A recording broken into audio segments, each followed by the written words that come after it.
Welcome to the War Archive, where wars become stories. Dust swirled like smoke inside the cramped tunnels beneath Hylar, clinging to the faces of exhausted Japanese infantry who had long since run out of ammunition. Every tremor from Soviet artillery sent pebbles raining from the ceiling, reminding them that the world above was collapsing. Yet even as rifles lay empty and bayonets dulled, a stubborn fire still burned behind their eyes, a belief that one more suicidal charge might buy their nation another day of life.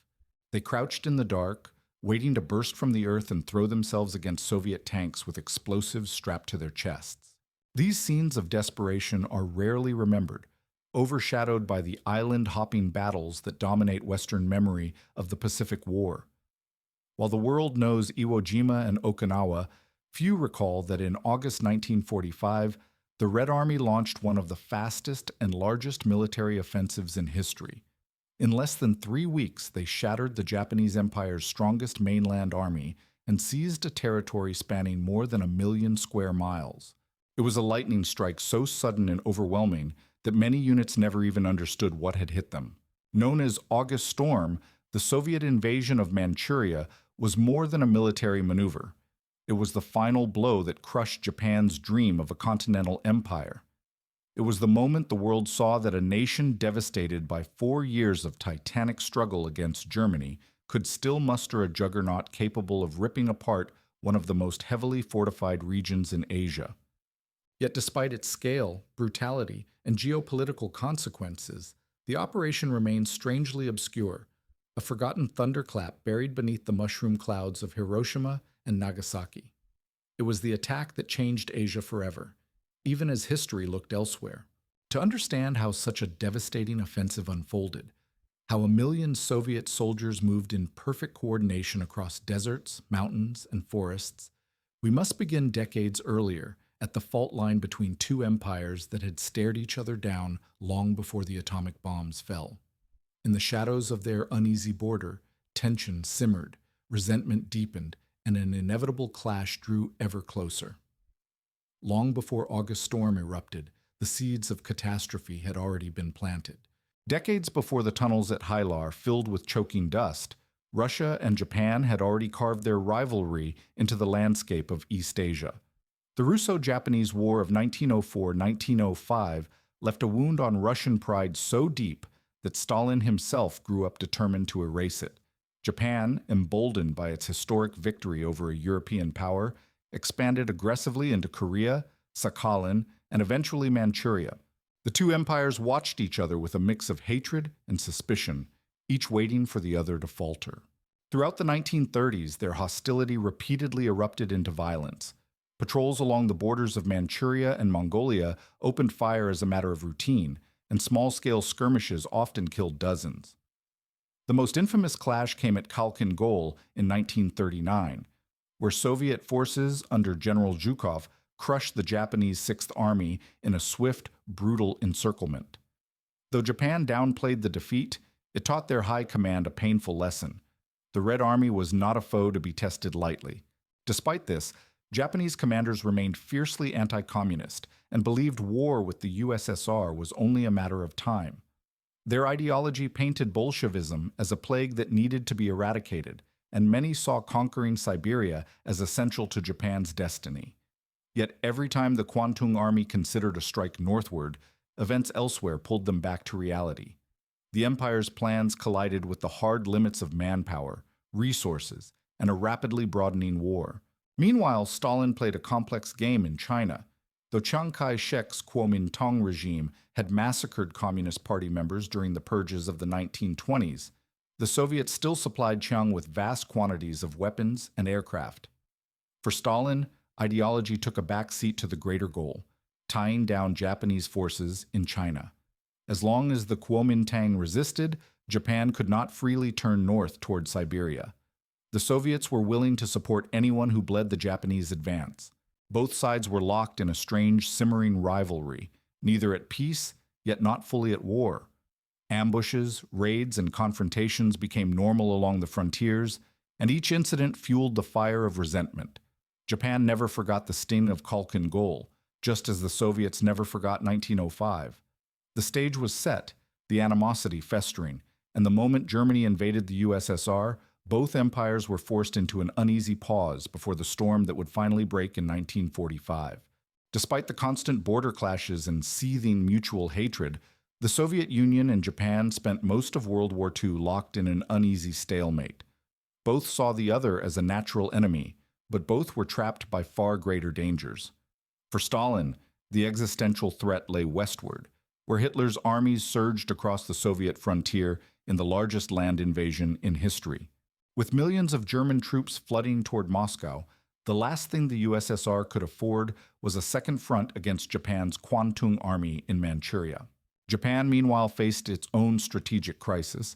The U.S. oil embargo strangled the empire's lifeline, threatening to ground its navy and halt industrial production.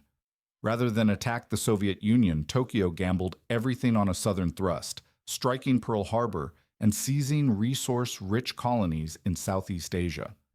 Japan dreamed of controlling an empire stretching from Burma to the Dutch East Indies, but such ambition meant it could not spare the troops needed to invade Siberia. Thus, the two rivals stood back to back, both consumed by more immediate threats. Japanese officers glared north toward the Soviet border, convinced that communism was a disease that would one day have to be purged. Soviet commanders watched the Kwantung Army with equal suspicion, knowing Japan's ideological hatred made war almost inevitable. Yet neither side could act without risking collapse elsewhere. This reluctant coexistence did not mean peace. Border patrols still exchanged gunfire, and intelligence services on both sides hunted for signs of an imminent attack. The frontiers of Manchuria and Siberia became a tense no-man's land where both armies glared at each other across rivers and barbed wire. Soldiers died in skirmishes that never made headlines, forgotten casualties of a war that had not yet fully begun. In a strange way, the very scale of World War II delayed the Soviet-Japanese showdown. Germany's assault on the USSR and America's confrontation with Japan forced both empires into roles they had not chosen but could not avoid. For years, they circled each other like predators forced to hunt different prey. But once Hitler fell and the U.S. closed in on Japan's home islands, the barriers holding back their rivalry crumbled, and the long-expected reckoning began its final countdown. The turning point came quietly, far from the deserts and mountains of Manchuria. In November 1943, at the Tehran Conference, Stalin sat across from Roosevelt and Churchill as the three leaders carved the future of the war. With the Red Army gaining momentum in Europe, Stalin made a calculated promise. Once Germany was crushed, the Soviet Union would enter the war against Japan. To the Western Allies, this was a relief, for they knew an invasion of the Japanese mainland could become one of the bloodiest operations in human history. But Stalin's pledge was not merely goodwill, it was opportunity. The Soviet leader remembered the humiliation of 1905 when Tsarist Russia had been defeated by Japan. His empire had lost Sakhalin, influence in Korea, and its claims over the Kurils. Throughout his rule, Stalin carried a personal obsession with reversing that defeat, and now the geopolitical stars were aligning. If the USSR entered the war at the right moment, it could walk away with everything the Tsar had lost, and more. By 1944, preparations had begun in earnest. Stalin appointed Marshal Alexander Vasilevsky to oversee the Eastern Front, a man known for his sharp strategic mind and logistical discipline. Even as Soviet forces surged toward Berlin, Vasilevsky quietly drafted plans for a colossal offensive thousands of kilometers away. His orders were clear. When Germany fell, the Red Army must pivot east at lightning speed. The next major step came at the Yalta Conference in February 1945. There, Stalin reaffirmed his promise to enter the war against Japan within 3 months of Germany's surrender. In return, Roosevelt and Churchill agreed, reluctantly, to Soviet claims on the Kuril Islands and southern Sakhalin. To Stalin, it was a diplomatic victory that granted legitimacy to his plans before a single Soviet soldier marched into Manchuria. When Stalin returned to Moscow, he demanded that Stavka shift its gaze away from Berlin just long enough to prepare the machinery of a new campaign. It was a staggering challenge to divert resources, men, and planning staff while fighting the largest battle in European history. Yet such flexibility had become the Red Army's trademark, forged in the fires of Stalingrad and Kursk. Vasilevsky's team began assembling what would become one of the most complex offensives ever attempted. Everything depended on timing. The USSR had promised to strike Japan exactly 3 months after Germany's surrender, and Stalin intended to keep his word, not for the Allies, but for his own geopolitical gain. The moment Berlin fell, an entire military juggernaut would begin shifting silently across the spine of the Eurasian continent. The Red Army was preparing to hurl itself against the last great army of the Japanese Empire, and nothing, not distance, not weather, not exhaustion, would stop them. Marshal Alexander Vasilevsky returned from Yalta with a monumental task resting squarely on his shoulders. The war in Europe was still raging, yet Stalin demanded detailed plans for a second, equally massive operation on the far side of Asia. It was an expectation only the Red Army could shoulder, a force hardened by years of total war, capable of overwhelming scale and brutal efficiency. Vasilevsky knew the invasion of Manchuria could not simply be improvised. It required a masterpiece of strategic design.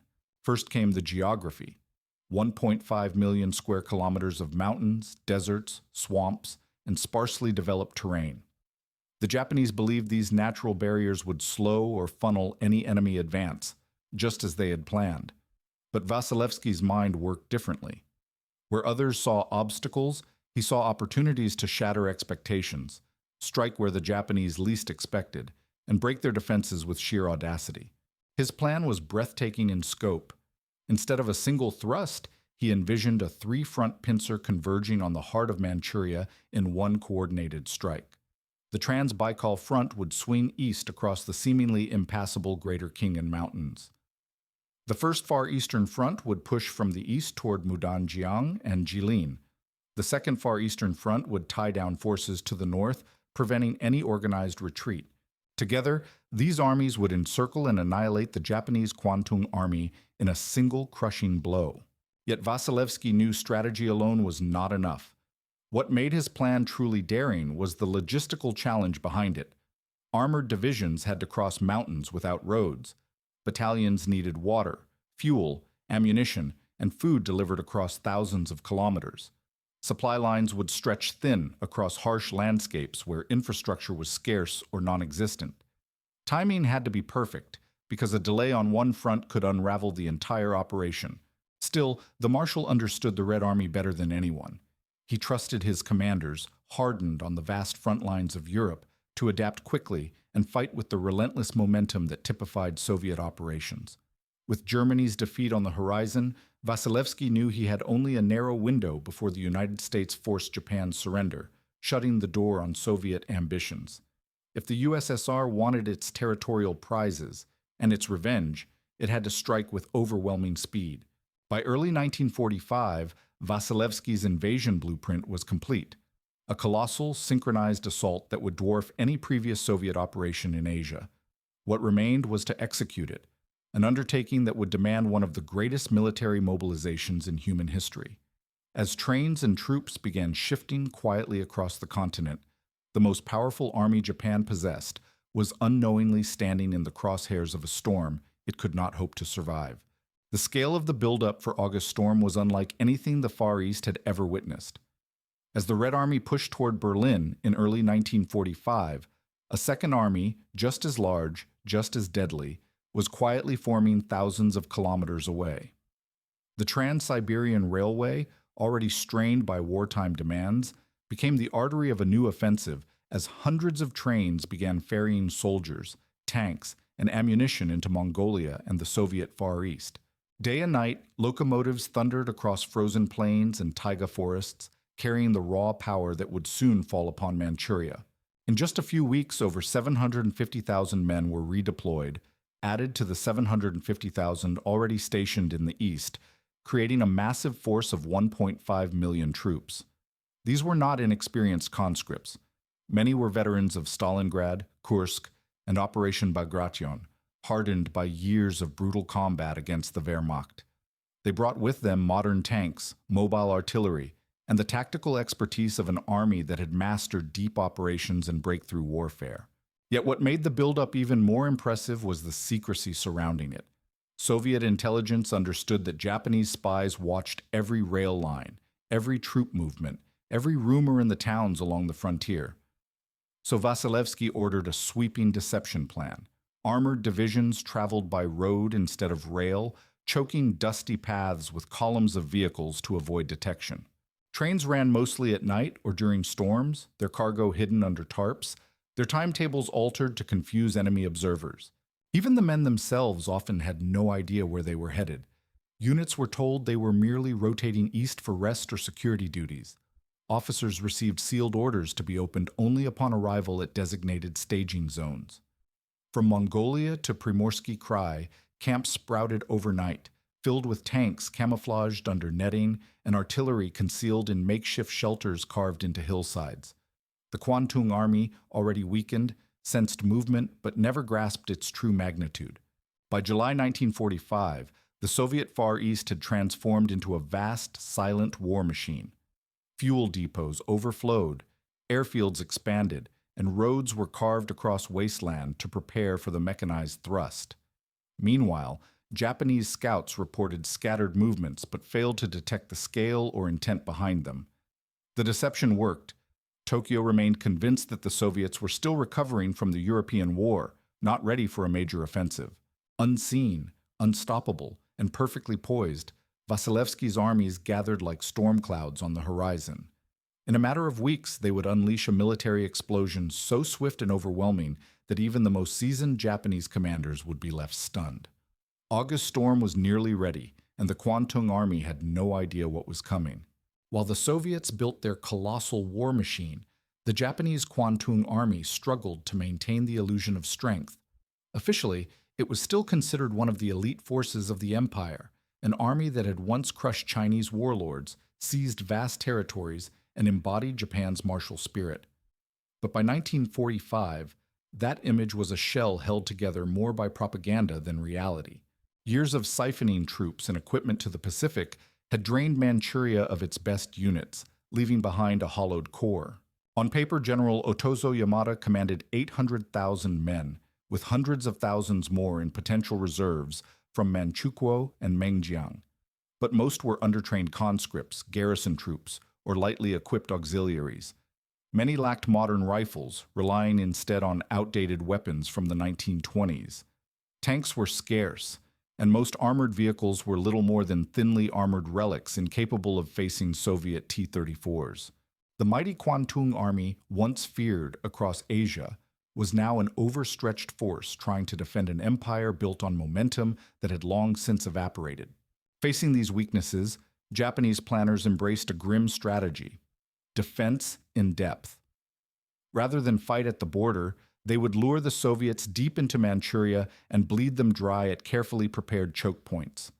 Mountain fortresses, river barriers, and fortified cities were intended to slow the Red Army long enough for diplomatic negotiations to take effect. The hope was not victory. Japan no longer dreamed of that, but survival with enough territory intact to bargain for a conditional surrender. But even this desperate vision was fatally flawed. Many defensive lines existed only on maps, never fully built due to shortages of labor, materials, and time. Entire divisions lacked transportation, making rapid redeployment impossible. Ammunition stockpiles were thin, and fuel shortages crippled mobility. The Kwantung Army was preparing to hold a continent-sized battlefield with forces that could barely patrol their own borders. Despite these mounting problems, Tokyo insisted that the Kwantung Army fight to the last man if necessary. Bushido ideology and fears of national humiliation pushed commanders to harden their defenses regardless of reality. The empire's leadership clung to the belief that sheer willpower could compensate for material collapse, just as it had on Iwo Jima and Okinawa. But Manchuria was not a volcanic island. It was a vast, open region where mobility and firepower mattered far more than fanatical resistance. As the summer of 1945 approached, the Kwantung Army stood like a brittle facade, impressive from afar, but dangerously fragile beneath the surface. Its commanders continued to assure Tokyo of their readiness, unaware that 1 million Soviet troops were already massed in silence, preparing to sweep across the border with unstoppable force. The storm was gathering, and Japan's strongest army was built on a foundation already cracking under its own weight. By mid-1945, the world was shifting faster than Japan could comprehend. In Europe, the guns had gone silent as Germany collapsed, freeing the Red Army from its titanic struggle against the Wehrmacht. The United States, having reclaimed island after island across the Pacific, now stood at Japan's doorstep. And while the Japanese High Command clung to hope for a negotiated peace, their enemies were preparing for a final and decisive end to the war. The Battle of Okinawa revealed the grim reality awaiting any invasion of the Japanese mainland. American forces suffered tens of thousands of casualties despite overwhelming firepower, while Japanese units fought with the same ferocity that had defined their defense across the Pacific. For Washington, the prospect of storming Kyushu or Honshu promised bloodshed on a scale the world had never seen. Civilian resistance, fortified tunnels, and kamikaze tactics foretold an apocalypse awaiting any landing force. Determined to avoid such a catastrophe, the United States prepared to unleash its newest and most terrible weapon. On August 6, the city of Hiroshima vanished in a blinding flash that consumed tens of thousands in seconds. 3 days later, Nagasaki met the same fate. The Japanese government reeled, but even then, the military leadership remained divided, some arguing that the empire could endure even nuclear devastation if it meant preserving some semblance of national dignity. Yet for Stalin, the atomic bomb did not alter his path. The timeline for the Soviet invasion had been set months before, and the opportunity was too valuable to abandon. The USSR had waited years to reclaim what it lost in 1905 and to gain influence in Korea, Sakhalin, and the Kurils. Stalin had no intention of letting American weapons deprive him of victory or territorial gains. In truth, the Soviet leader cared little about the fate of the Japanese home islands, so long as his armies claimed the spoils of Manchuria first. Thus, while Japanese leaders struggled to interpret the meaning of nuclear annihilation, another catastrophe was already unfolding on their northern frontier. Just 3 days after Hiroshima and 1 day before Nagasaki, the Soviet ambassador delivered a declaration of war to Tokyo. 61 minutes later, 1 million Soviet troops surged across the border, shattering the illusion that Japan could still control the timing or terms of its surrender. It was a cruel convergence of history. As Japan contemplated the horror of atomic warfare, a second, equally devastating blow struck from the mainland. The empire, once bent on dominating Asia, now found itself trapped between fire from the sky and thunder from the earth. And in Manchuria, the storm was only just beginning. At midnight on August 8, 1945, Tokyo received a diplomatic message so grave that even hardened officials struggled to process it. The Soviet Union, long held at bay through neutrality pacts and hopeful assumptions, had declared war. For years, Japan believed that the USSR would stay out of the conflict, buying time through diplomacy even as the rest of the empire collapsed. But Stalin had simply been waiting for the perfect moment to strike, and now the clock had run out. 61 minutes after the declaration, the skies over Manchuria lit up with artillery fire. 1 million Soviet soldiers surged across the border in a coordinated offensive that dwarfed anything the Kwantung Army had imagined possible. Entire sectors erupted in explosions as tanks, armored vehicles, and infantry stormed forward in a wave of mechanized fury. Many Japanese units never even received the warning before Soviet forces were already inside their outposts. Across Kwantung Army headquarters, disbelief turned to chaos. Reports from the frontier contradicted each other, some claiming heavy Soviet armor, others insisting the attacks were localized probing actions. Officers scrambled to understand the scale of what was happening, only to discover that communication lines were failing and entire divisions had gone silent. The carefully planned defense in depth was collapsing before the first fallback position could even be activated. For the soldiers on the border, the attack felt less like a conventional offensive and more like a natural disaster. Soviet engineers built pontoon bridges under fire, while amphibious vehicles churned through rivers previously thought impassable. Night vision flares and headlights cut through the darkness as Red Army columns advanced with a speed that stunned even their own commanders. What had been considered an impregnable frontier dissolved in hours. In Tokyo, the War Ministry reacted with panic. The leadership had convinced themselves that the USSR might serve as a mediator for peace, helping secure terms more favorable than unconditional surrender. Now, that fantasy evaporated as quickly as the front lines.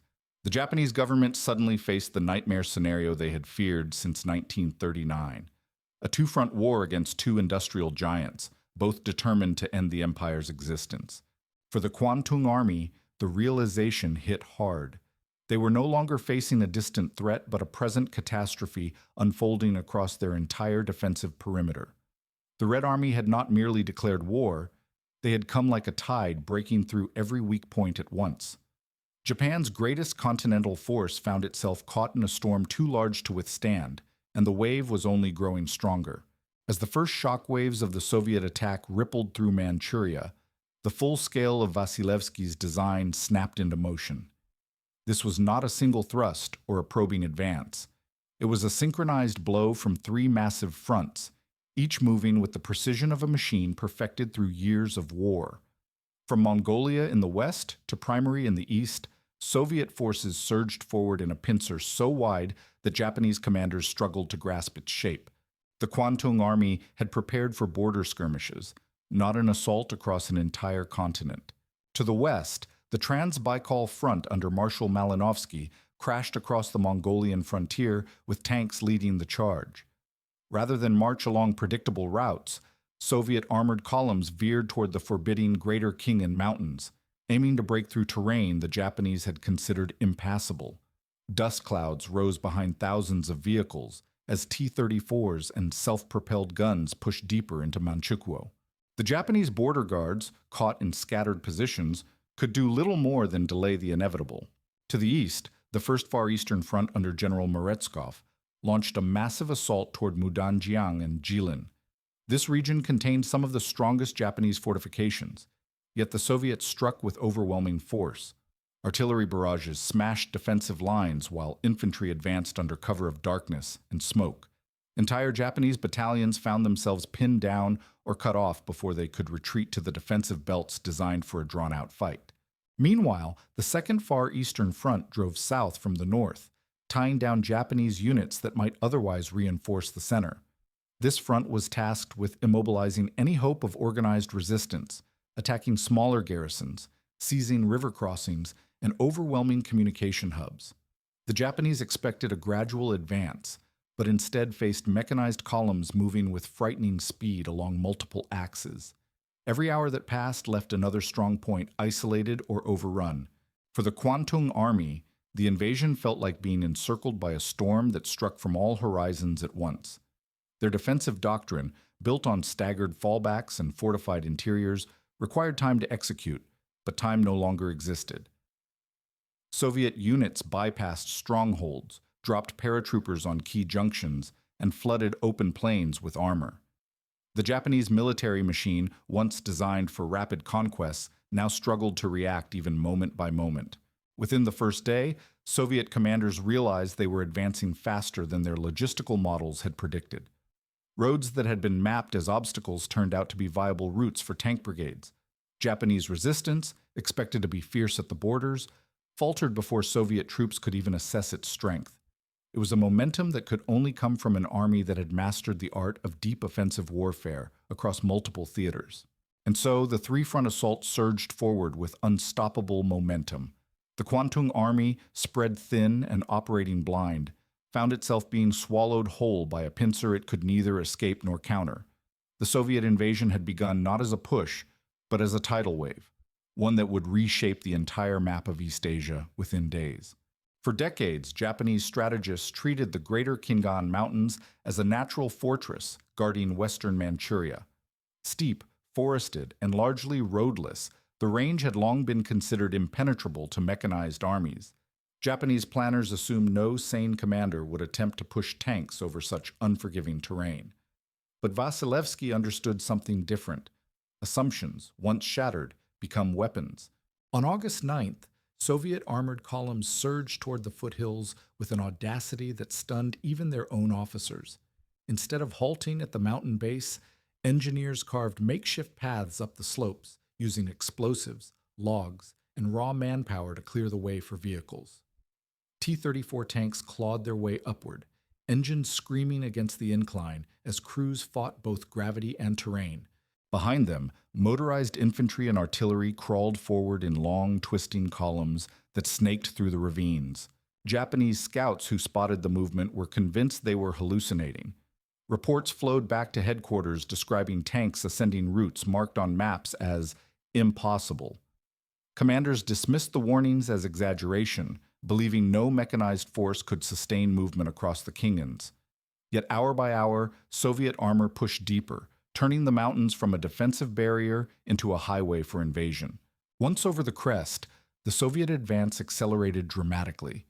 The western slopes opened into vast plains, perfect terrain for mechanized warfare. Soviet units that had struggled uphill now poured into the heart of Manchuria like water breaking through a shattered dam. Japanese defensive lines, expecting days or weeks of preparation before battle, suddenly found Soviet tanks emerging behind them. Entire regiments collapsed in confusion, unable to determine where the front line even was. Meanwhile, Mongolian cavalry mechanized units galloped alongside armored brigades, combining ancient mobility with modern firepower. They swept through Mengjiang territories with astonishing speed, brushing aside puppet forces and local cavalry. Their objective was the trade city of Kholgan, a key junction that connected northern Manchuria to the Great Wall region. The Japanese had barely begun to mobilize before these fast-moving units were already at the city's doorstep. The success of the Khingan crossing signaled a total breakdown of Japan's strategic assumptions. Doctrines that had guided Kwantung Army planning for years were rendered worthless overnight. The mountains they believed would buy them precious time instead became the path of their undoing. Soviet forces had not merely breached the barrier, they had transformed it into the opening act of a rapidly cascading collapse. By the end of the second day, the Soviets possessed what every strategist dreams of: operational depth inside enemy territory. Roads, towns, and supply depots that were never meant to confront armored columns now lay exposed. The Kwantung Army was being pulled apart from within, its flanks shattered before its central defenses could even brace for impact. The impossible had become reality, and with the greater Khingan neutralized, the heart of Manchuria lay open to the Red Army. While Soviet armor thundered across the plains beyond the Khingans, one place refused to collapse under the initial shock: Hylar, the crown jewel of Japan's northern defenses. Beneath this quiet-looking town lay a vast underground fortress carved from rock and reinforced with steel, constructed by Chinese slave labor beginning in 1937. It housed tunnels, ammunition stockpiles, command bunkers, and firing positions designed to withstand prolonged sieges. To the Japanese high command, Hylar represented the northern anchor of their defensive strategy. The Soviets approached the city expecting scattered resistance, only to be met with hidden artillery that erupted from camouflaged embrasures. Tanks advancing through the suburbs were struck by anti-tank guns concealed behind earthen mounds and false walls. As Soviet infantry pushed into the outskirts, they were attacked by Japanese units emerging from trapdoors and ventilation shafts like phantoms. Veteran soldiers who had fought at Stalingrad and Budapest remarked at the sheer density of defenses carved into the earth. When Soviet units attempted a rapid assault to break through before nightfall, they encountered something far more shocking: waves of kamikaze infantry charging with satchel charges strapped to their chests. These suicide squads targeted Soviet tanks, rushing forward with fanatical resolve born of desperation. Even hardened Red Army tank crews, men who had survived the brutality of the Eastern Front, found themselves shaken by the sight of soldiers willingly throwing themselves beneath moving vehicles. For the first time in the campaign, the Soviets halted and reassessed. Realizing that Hylar could not be taken by speed, Soviet commanders opted for a siege. Artillery batteries were pulled forward, and heavy guns began pounding the fortress day and night. Buildings collapsed into the tunnels below, choking shafts with rubble. Engineers attempted to seal entrances with explosives, while infantry probed for weak points in the sprawling labyrinth. But the Japanese defenders, fortified by bunkers buried deep in the hillside, continued fighting with grim determination. Inside the fortress, conditions deteriorated rapidly. Ventilation failed as tunnels clogged, food dwindled, and water sources were contaminated by bombardment. Yet the defenders refused to surrender, many convinced that their sacrifice would slow the Soviet advance long enough for reinforcements to regroup elsewhere. Instead, their stand served only to isolate them further, as Soviet armored units bypassed Hylar and continued deep into Manchuria.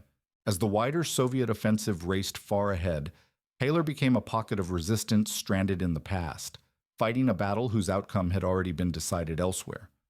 By the time the defenders finally surrendered after more than a week of brutal siege, fewer than 4,000 remained alive out of a garrison many times larger.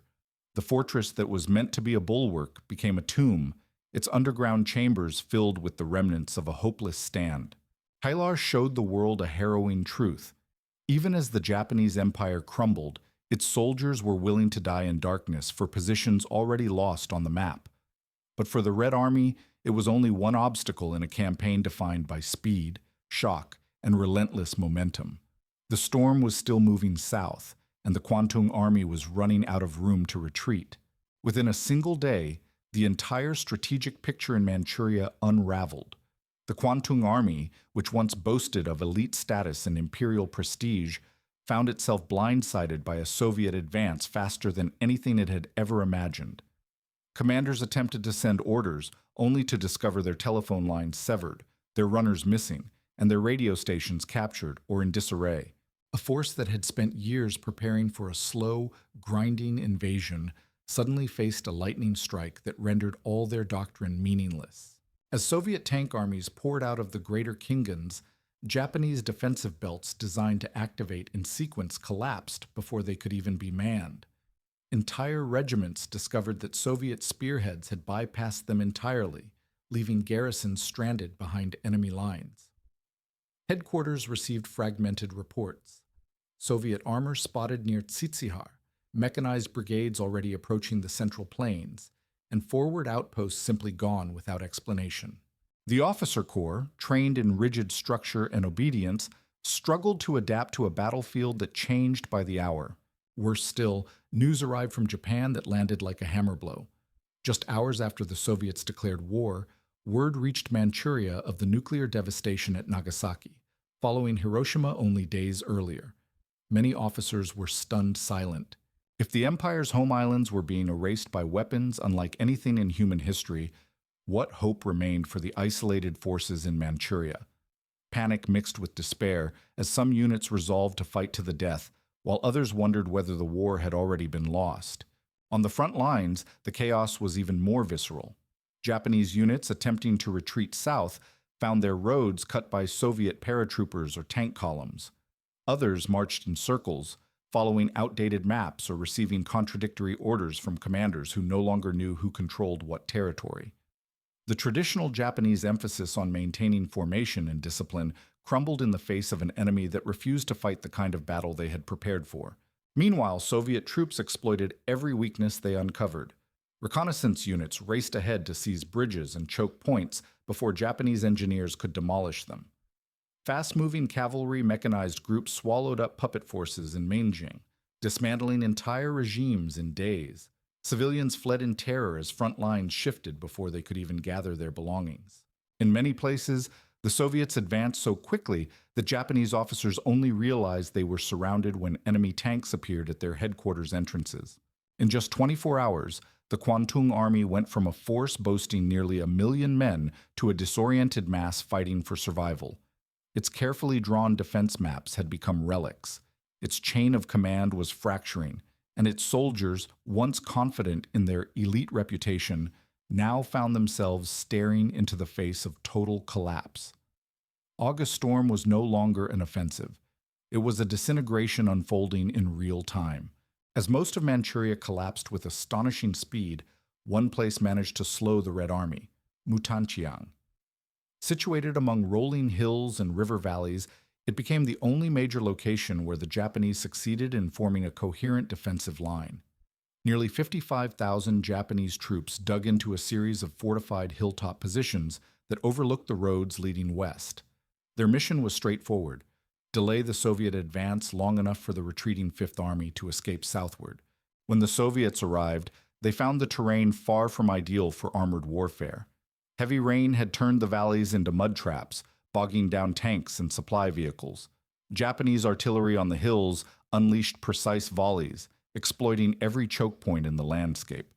Infantry advancing through the soaked fields faced a relentless downpour of machine gun fire, grenades, and mortars. The hills around Mutanchiang became a maze of death, forcing the Soviets into a grinding battle they had hoped to avoid. Despite being outnumbered nearly 6-1, the Japanese fought with a ferocity reminiscent of their island defenses in the Pacific. Suicide squads stormed Soviet tanks, darting through the mud with explosives clutched in desperate hands. Even hardened Red Army veterans, men who had stormed Berlin, were forced to acknowledge the determination of their opponents. Every hill seized demanded another wave of infantry, another costly charge, another brutal exchange of fire at point-blank range. But the ferocity of Japanese resistance could not halt the overwhelming Soviet momentum. As artillery shells rained down and Katyusha rockets screamed overhead, the defenders were pushed back from ridge to ridge. Soviet commanders adapted by sending infantry flanking through forested slopes, bypassing the strongest fortifications and hitting them from the rear.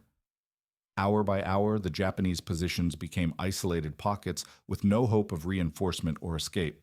By the third day, Mutanchiang had become a cauldron.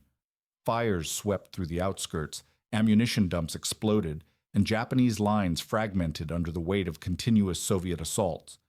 Soldiers who had fought tenaciously for every bunker now found themselves trapped in burning trenches or cut off from their own units. Even as they inflicted heavy losses, over 10,000 Soviet casualties, the Japanese defenders were simply running out of time, ammunition, and ground to give. At last, the Soviet breakthrough came. Mechanized forces surged through gaps in the collapsing line, pouring into the city streets as Japanese defenders retreated in disarray or fought to the last man in shattered buildings. Mutanchiang fell, but the sacrifice of its defenders had bought only a brief pause in the Soviet advance. The rest of Manchuria was still falling apart at breathtaking speed, and the Kwantung Army had few strong points left to slow the tide. Mutanchiang stands as a stark contrast to the rest of the Manchurian campaign, a place where the Japanese fought not merely with desperation, but with tactical coherence and determination. Yet even here, their courage could not halt the enormous machinery of August Storm. The battle's end marked not a turning point, but a final reminder that even Japan's strongest stands were now swallowed by a war they could no longer hope to win. While battles raged across Manchuria's plains and mountains, another front ignited far to the north. On Sakhalin Island, the Japanese had constructed the Karafuto Line, a belt of fortifications intended as the empire's final shield against Soviet expansion. Here the defenders numbered barely 20,000, but they were dug into concrete bunkers, trenches, and machine gun nests carved into the rugged landscape. They knew they stood between the Soviets and a potential invasion route toward Hokkaido, Japan's northernmost home island. When the Red Army struck Sakhalin, they faced resistance unlike the swift collapses seen elsewhere. The terrain was unforgiving, dense forests, steep ridges, and narrow coastal plains that favored the defenders. Japanese artillery pounded Soviet landing zones, scattering infantry and setting vehicles ablaze on the beaches. The defenders fought with grim determination, fully aware that they were isolated and without hope of reinforcement. Yet for them, surrender was unthinkable. The Soviet Navy threw its weight into the operation, launching amphibious assaults to crack the Karafuto Line. Warships fired broadside after broadside into the coastal fortifications, shaking the earth before Soviet Marines stormed ashore under a hail of gunfire. Progress was agonizingly slow. Every bunker required grenades, flamethrowers, and direct assaults just to silence a handful of defenders. Though outnumbered nearly 4-1, the Japanese held their ground with astonishing tenacity. As Soviet infantry advanced southward, the fighting devolved into brutal close-quarters engagements. Machine gun nests hidden beneath roots and rocks spat bullets at attackers who often saw their enemy only moments before contact. Soviet engineers attempted to blow open trenches and cave bunkers, while Japanese defenders counterattacked with bayonets and explosives. The forested hills became a patchwork of smoke, shattered timber, and bodies locked in desperate combat. Despite the ferocity of resistance, the outcome was inevitable. The Soviets' artillery superiority and relentless infantry pressure gradually peeled back the Karafuto defenses. Coastal strongholds fell one by one, leaving only isolated pockets of Japanese soldiers refusing to withdraw. For them, the collapse of Manchuria meant little. They fought for a defensive line they believed bridged Japan's survival. Even after news of the imperial surrender, Many rejected the order and continued fighting in defiance. By late August, Soviet forces secured most of southern Sakhalin and began preparing for an amphibious assault on the Kuril Islands, pushing farther into regions Japan considered essential to its northern frontier. Each landing unleashed another series of battles, some lasting days, others hours, but all marked by the same desperation. Japanese soldiers clung to their oath to defend the empire's last gates, even as the empire itself ceased to exist. The fighting on Sakhalin and the Karafuto Line revealed a harsh truth. While Japan's mainland armies were collapsing, individual pockets of defenders were still ready to die on remote islands they believed stood between the USSR and the Japanese homeland. For the Soviets, these battles were not mere territorial grabs. They were the final steps in Stalin's quest to reclaim everything lost 40 years earlier. The northern gateway had been forced open, and the Red Army was already looking beyond it. As the Kwantung Army's defenses disintegrated, the Soviets pushed outward in every direction, determined to seize as much territory as possible before Japan formally surrendered. In the west, Soviet Mongolian Cavalry Mechanized Corps swept through Mainjiang, crushing puppet forces that had once served as Japan's buffer against China. Cities fell in rapid succession, and the political structure propping up the regime collapsed almost overnight. For local populations long oppressed by occupation, Soviet columns appeared not as liberators or conquerors, but as a force ending one era and beginning another whose shape they could not yet foresee. To the south, Mongolian and Soviet forces surged toward Kalgan, the strategic gateway to the Great Wall region. The city, an important link between northern China and Manchuria, became a symbol of the offensive's breathtaking speed. Japanese-aligned cavalry units attempted to slow the advance, but were overwhelmed by mechanized brigades that cut through open plains with relentless momentum. Within days, the Mengjiang regime, once central to Japan's continental strategy, simply ceased to exist.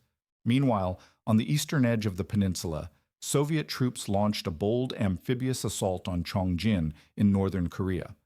Supported by naval gunfire, Red Army infantry stormed the beaches and seized the city with surprising speed. The Japanese defenders, already shaken by the collapse in Manchuria, were unable to mount a coordinated response. With Chongjin captured, Soviet forces moved rapidly down the coast, aiming to secure key ports before the United States could advance north from the other end of the peninsula. Across Manchuria, Soviet advances exposed the emptiness of Japanese logistical planning. Fuel depots were abandoned or destroyed, rail lines lay sabotaged, and supply columns scattered in panic. Soviet recon units intercepted retreating Japanese formations, capturing entire battalions without firing a shot. Each day, the Red Army advanced deeper, its supply lines stretched thin but supported by a relentless flow of trucks, horses, and aircraft ferrying vital resources into the expanding front. By mid-August, Vasilevsky's forces had achieved what most planners would have considered impossible. They controlled vast swaths of territory across Manchuria, Inner Mongolia, and northern Korea, creating a shockwave felt across East Asia. The Japanese command struggled to track the pace of Soviet breakthroughs, as entire regions shifted from Japanese hands to Soviet control in mere hours. The empire's northern flank, once fortified with confidence, had vanished beneath the pressure of mechanized war. But this expanding wave was not just military, it was political. Every captured city, every seized port, every puppet regime toppled reshaped the post-war map. The Soviets were not simply defeating Japan, they were carving out influence that would define the next half-century. And as their forces swept toward the Korean peninsula and the last corners of Manchuria, Stalin's ambitions were only growing clearer. As Soviet spearheads pushed deeper into Manchuria, the Kwantung Army's already fragile command structure finally shattered. On August 14th, Prince Tsunayoshi Takeda, acting as a representative of the imperial family, arrived with orders demanding an immediate ceasefire. For many officers, this was the first confirmation that Japan was considering surrender. But to others, such a command seemed impossible to accept. To stop fighting without a formal directive from Emperor Hirohito felt like treason wrapped in diplomacy. General Otozo Yamada, the Kwantung Army commander, refused the prince's order almost immediately. He insisted that without clear, direct instruction from Tokyo, fighting must continue. His staff echoed this stance, fearing that surrendering prematurely would dishonor their units or expose them to charges of cowardice. In the labyrinth of collapsing communications, loyalty became fragmented. Some officers followed Takeda's plea for ceasefire, while others vowed to fight to the death. The confusion deepened the next day when Emperor Hirohito spoke to the nation for the first time in history. Delivered in archaic court Japanese and carefully avoiding the word surrender, his broadcast left much of the army unsure what he truly meant. Some interpreted his soft, indirect phrasing as a call to cease hostilities. Others believed he was urging continued resistance to preserve the kokutai, the national spirit, even in the face of impossible odds. The Kwantung Army fractured not from Soviet force, but from uncertainty at the highest level of command. Across the battlefield, this confusion manifested in brutal, disorganized ways. Some Japanese units began laying down their arms, surrendering to Soviet patrols in shock and disbelief. Others mounted last-ditch counterattacks, determined to fulfill a code of honor they believed the emperor expected. Entire regiments marched straight into Soviet fire, unaware their neighboring units had already capitulated. The front lines became a mosaic of chaos, surrender flags fluttering beside entrenched machine gun nests still firing. Soviet forces, sensing disorder, accelerated their advance. Commanders feared that any delay might allow Japanese units to regroup or secure escape routes into Korea. So the Red Army pressed forward relentlessly, overrunning pockets of resistance before they could consolidate. In some towns, Soviet troops arrived to find Japanese officers holding formal surrender ceremonies. In others, they encountered desperate holdouts who fought until the last bullet or the last breath. By mid-August, the Kwantung Army was no longer an army. It was a scattering of exhausted men cut off from orders, purpose, and hope. Some sought to protect civilians. Others fled into mountains. A few chose suicide rather than capitulation. And yet, across this fractured landscape, the Soviets moved with relentless precision, determined to capture as much territory as possible before the ink dried on Japan's surrender. The empire that had once envisioned itself as the dominant power in East Asia now collapsed under the weight of conflicting orders and shattered illusions. Even before the guns fell silent, the Kwantung Army had ceased to function. All that remained was the final crushing blow that would end Japan's continental dream forever. As the Kwantung Army disintegrated, the Soviets launched their final assaults with unrestrained momentum. On August 16th, they stormed into Mutanchiang, engaging in brutal room-to-room combat that turned the shattered city into a graveyard of collapsing walls and burning debris. Japanese defenders, cut off for days, refused to surrender and fought with the same ferocity that had defined the earlier battle. Only when every hill fort had been blasted apart by Katyusha rockets did the city finally fall. 2 days later, on August 19th, the official surrender of the Kwantung Army came. But by then, the Red Army was already far ahead of schedule. Soviet forces reached Harbin, one of Manchuria's largest cities, where they uncovered the crumbling remains of Unit 731, Japan's most secret and horrific biological weapons facility. Documents burned in furnaces as personnel fled, leaving behind torture chambers, dissection tables, and mass graves testifying to atrocities beyond imagination. Soviet troops, hardened by years of total war, were still stunned by what they found. In the same breath, they discovered the bodies of Chinese civilians executed during Japan's chaotic retreat. Even Japanese families had not been spared. Many had been killed by their own military to prevent the indignity of surrender. As the Soviets advanced, rage mixed with disgust. Entire cities, Harbin, Chikihar, and later Chongjin, fell into days of lawless looting and retribution from Red Army soldiers who saw themselves as delivering long-delayed justice. The collapse of order in Manchuria revealed scars far deeper than military defeat. Yet not all Japanese forces accepted the surrender. On the Karafuto line in Sakhalin, defenders unanimously rejected the ceasefire and continued fighting as if the empire still stood.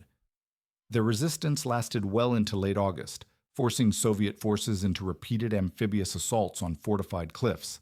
These final battles unfolded in eerie contradiction. The war was over on paper, but men continued to kill and die as though nothing had changed. Some did not learn the truth until Soviet soldiers captured their bunkers and showed them the Emperor's broadcast. Meanwhile, Soviet operations expanded beyond Manchuria. The Red Army swept through the Kuril Islands, capturing them one by one in a relentless push that would reshape the post-war map.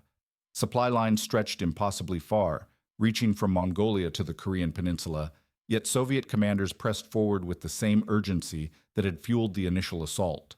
By early September, the last pockets of Japanese resistance were crushed, and the Soviets stood in control of all their territorial objectives.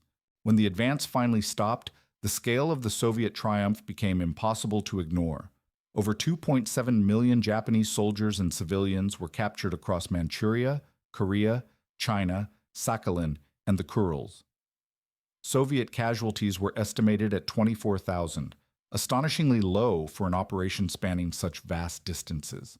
In just 3 weeks, Stalin had achieved what Tsarist Russia had failed to accomplish in decades.